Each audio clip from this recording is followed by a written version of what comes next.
Hey, welcome back to the channel. The Elder Millennial here with another Rune Level 1 run of Elden Ring. This time we're going to be using the Grave Scythe weapon. And with that we're going to be using the Blood Flame Blade incantation, which we won't be able to use right away, but this is basically just a boss run of some of the main bosses. It does not include Radagon and the Elden Beast, as I have not managed to beat them yet with this particular build at RL1. The Grave Scythe build works fantastic. As you can see here, as I take on Morgott, and I just basically brute force him. I've put the Spinning Strikes Ash of War on the weapon. And we're mostly going to be dealing bleed damage once we get... it already has, I think, 55 blood buildup innately. But we're going to add Blood Flame Blade as soon as we get another talisman pouch here, which we just got. So we'll be able to add the Two Fingers Heirloom. Right now we're running the Radagon Source Seal. We need the Two Fingers Heirloom to be able to get to 12 Faith and be able to cast Blood Flame Blade. Most of the stuff I'm wearing, armor-wise, doesn't really matter. I think I've got most of the Royal Remains set on here. What does matter is the headpiece. For that, I'm running the helmet you get from defeating the Battle Mage that's in the Altus Plateau. And I need that because that helmet gives us +2 to strength, which puts us... the Radagon Sword Seal puts us at 15 points in strength. Plus this, it puts us at 17, which is the minimum requirement to effectively wield the Grave Scythe.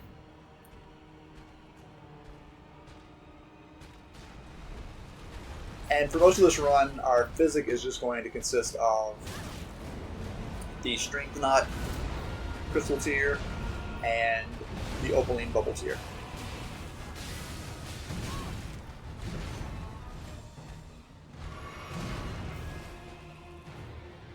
But yeah, this build, from my experience doing this run, is really good. Like this is an amazing build for everything, I think, but Rune Level 1. Just being able to level up and get higher damage output. Just being able to select, choose which talismans you want. Because with this setup, I'm using basically 2 talisman slots just to be able to effectively wield the weapon. So that's 2 slots that I would normally, when leveling up, put different things in. Like I wouldn't normally run Radagon Source Seal or Two Fingers Heirloom. I would just level up those stats. So I think it would make a world of difference if I didn't need those 2. And sure, I could free up one of those and just use the Strength Knot Crystal Tier. But I don't want to have to put a time limit of 3 minutes on completing a boss fight. Sure, most of them are going to take less than 3 minutes, but I don't want to put myself in a position where, I'm in the middle of a fight and suddenly I can no longer wield the weapon.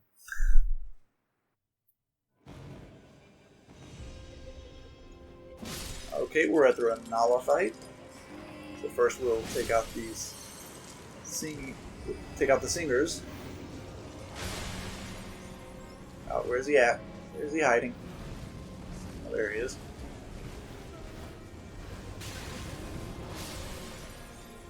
Oh, guy got me with fire. I was not expecting that, so I lost my bubble. Okay, so I guess just don't get hit, right?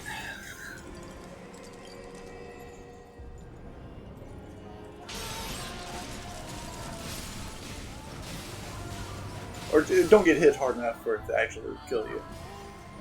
The great thing about some of these early bosses is they won't necessarily one-shot you with every attack. And for this, I just run straight into Renala and start using the Ash of War. If I haven't mentioned it already, the Ash of War Spinning Strikes is basically the go-to for this build. It's use it whenever you can. The downside to it is it does take a second to start attacking, like the wind up for it. And a lot of enemies are just going to knock you right out of it, because this is RL1. We're not going to have enough poise to not get knocked out of it. And it starts getting really difficult towards the end of the game when bosses are a little more agile. Alright, the Gold Tree fight. This is one of those agile bosses where I didn't even dream of being able to pull off a spinning strike on this guy. So I kind of played it pretty safe here. You could definitely make this fight go a lot quicker by being a lot more aggressive. But I just really didn't want to end up fighting Gold Tree like 3 or 4 times. So I ran in and I just started baiting out these long, like the long axe hit that he does. Where you just sort of keep your distance from him like this and walk around, kind of back and forth, and he does that. And then you get a chance to attack. Sometimes a chance to attack twice.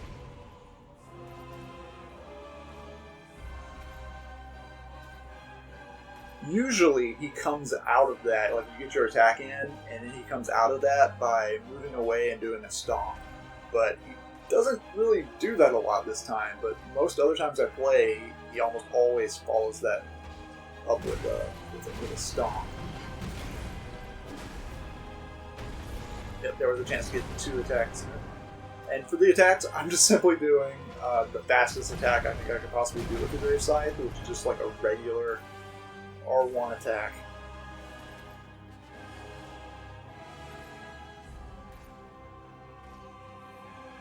So the damage isn't great for attack, but it's just going to add up. We're just going to keep doing this. Keep our distance, try to stay away from him, but close enough to bait him into doing that attack we want to see. There's another one. The best is when he does the 2 of them. Oh, poorly timed dodge. The trick with him, though, is there's definitely input reading going on with this boss, and a couple of others. But you really need to keep your distance or make sure he's busy in the middle of an attack before you drink your flask. Because if you hit the drink flask button, he is going to be on you. I think coming up here in a moment, I'll need to drink again, and you'll see as soon as I start to drink, he just like flies over from across the room.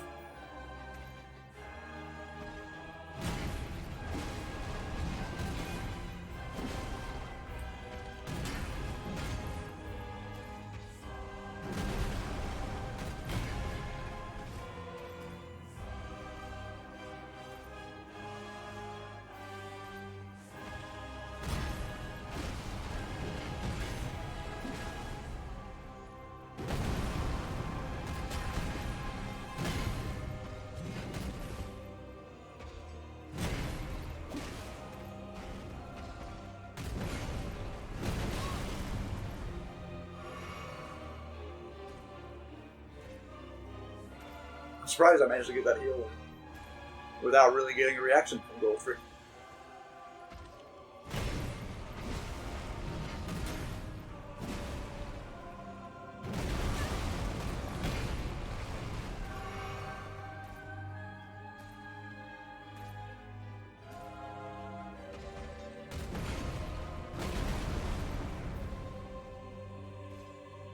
Oh good, I managed to actually dodge a stomp.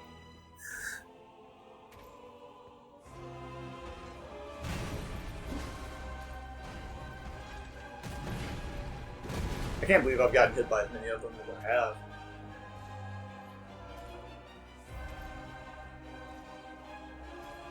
But anyway, we're still looking good. He's below half health. We're just going to keep whittling him down. Like I said before, you can be a lot more aggressive and stay on him and run around him, but I think the risk is a lot higher with that. This way is relatively safe.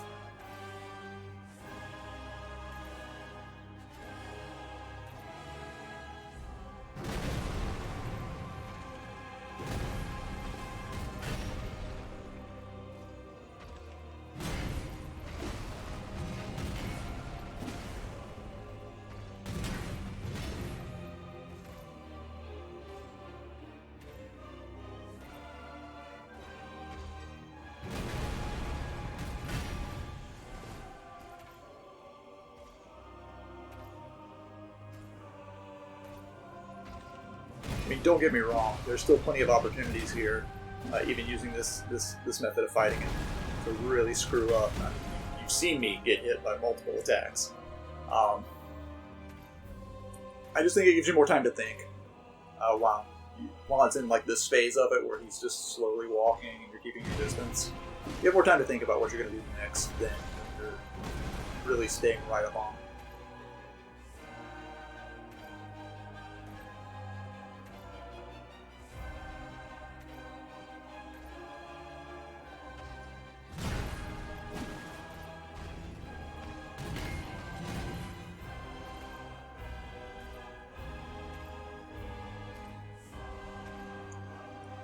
You may have noticed what I'm trying not to do is walk too far back down those steps.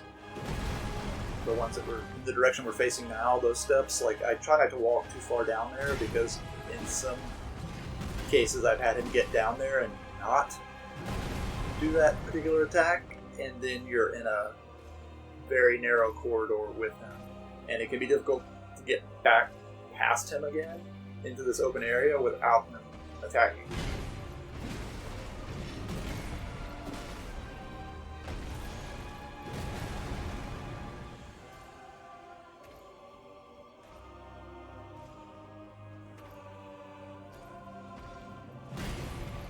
One more, I just ought to do it. Boom. And that's goal free defeat.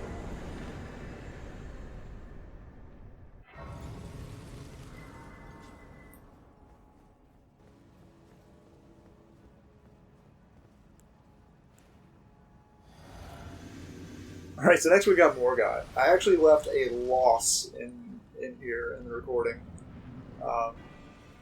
Because I just thought it was great, because like it was just a moment where I'm like, the light bulb went on, everything clicked, and I was like, that's what I need to do next time. That's why I lost.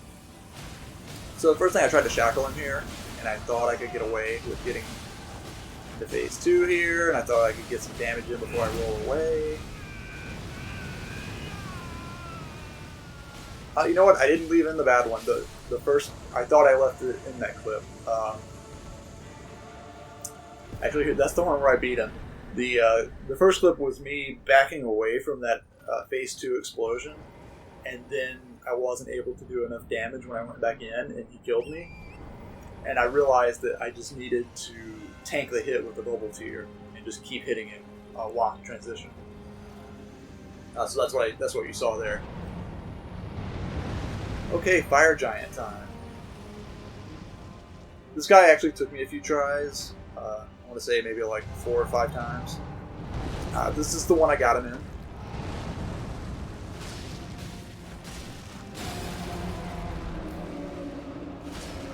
And most of the other losses were really just poorly timed dodges. As is to be expected when you die in a Souls game. It's usually poorly timed dodges.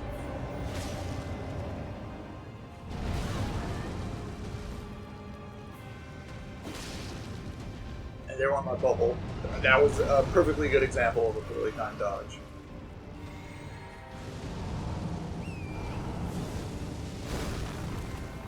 I'd rather be on Torrent for that Fireball Blast to get ahead of the little avalanche thing he does. Dodge through this. Get a few hits in. I'm nervous about him suddenly moving, so I'm just sort of doing jumping heavies here. And I realize I'm standing next to the fire and probably going to die, so I just go for it and manage to get him into phase 2. So we're going to use Bloodflame Blade again, get it fresh on the grave Scythe, and we're going to go in and do some spinning strikes in his hand.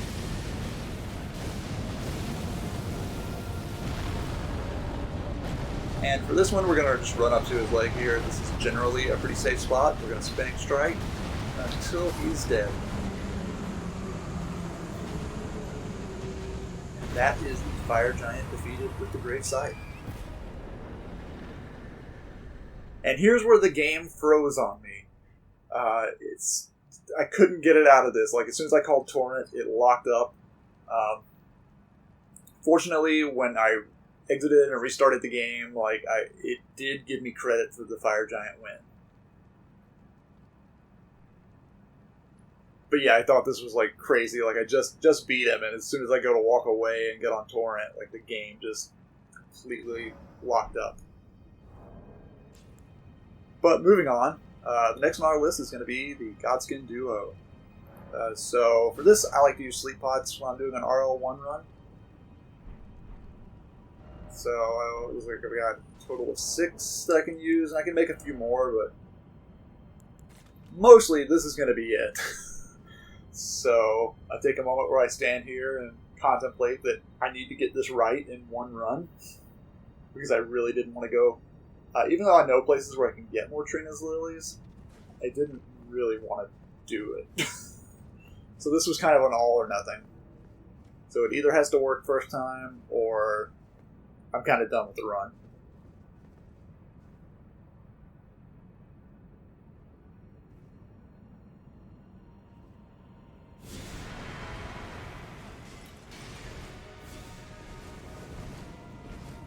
And we waste a pot. I don't know why I always throw one right there at the beginning, and it never sleeps.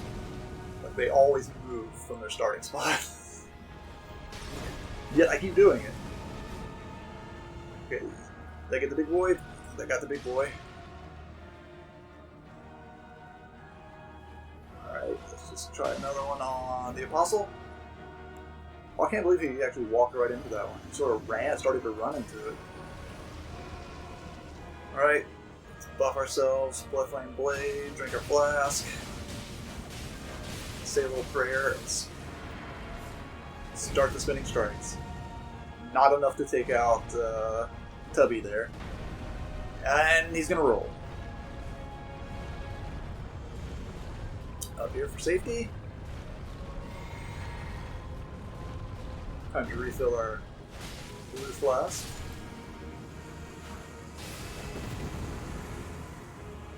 Okay, we took the fat boy out. This should take out the Apostle.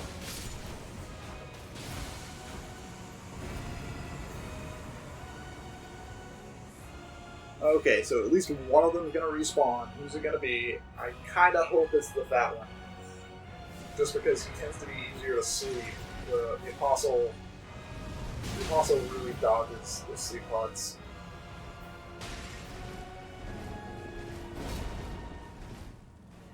Got him. Okay, so stamina refill. Bloodflame Blade going. Make sure our health is topped off because we are using the Ritual Sword Talisman. And while he's calling his friend back, we take him out.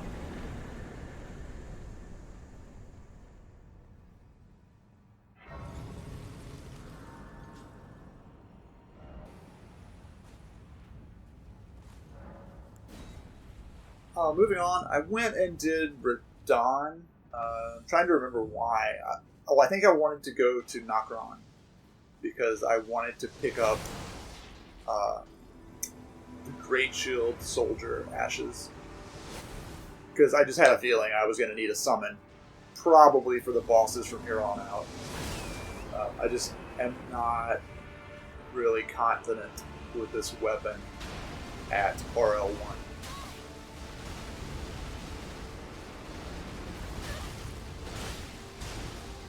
And I feel like fast-moving bosses are harder to get the spinning strikes off on. And I feel like if I have to hit them with normal attacks, then I'm going to need a distraction just because of the lack of what buildup is going to do if I'm having to attack normally. I mean, the only reason it really works as a bleed weapon at all is because of something... Yeah, I know some people have used spinning weapon with it, but I chose spinning strikes. I liked it better. I feel like spinning strikes just goes on for longer, whereas spinning weapon just sort of happens and it's done. And then you got to do it again.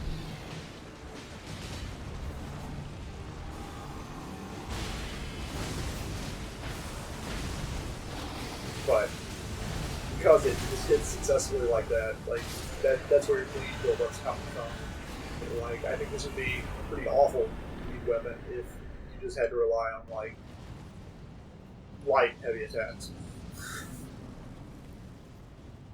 And that's just because it's a little slower than I would like it to be.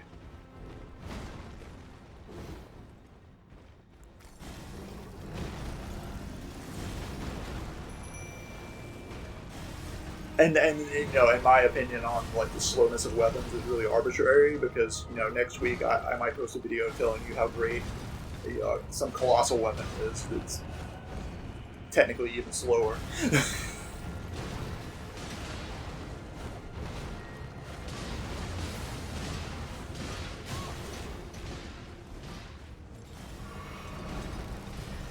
But yeah, I do believe that a full RL1 run is entirely possible with the Great Scythe.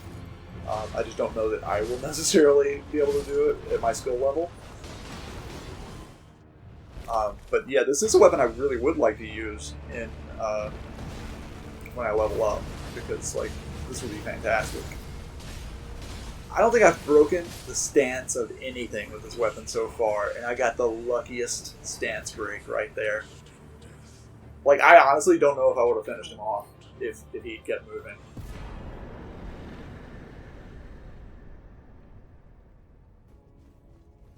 That was a lot of attempts, by the way. But we made it to Godfrey, who also took a large number of attempts. But then the game felt pity on me, so I summoned my boys, I drank my Wondrous Physic, put my bubble on, we Blood Flame bladed up. I walk over thinking he's going to attack me, and instead he turns to the Great Shield Soldiers. And then the game takes pity on me. He just stands there. I've had this happen before. I don't know what causes it, but like this has happened more than once where Godfrey just stops.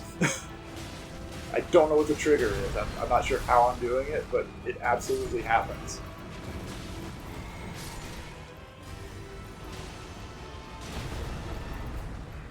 And enough of the boys made it in here to get his attention long enough for me to get some damage in and to stupidly take this stone.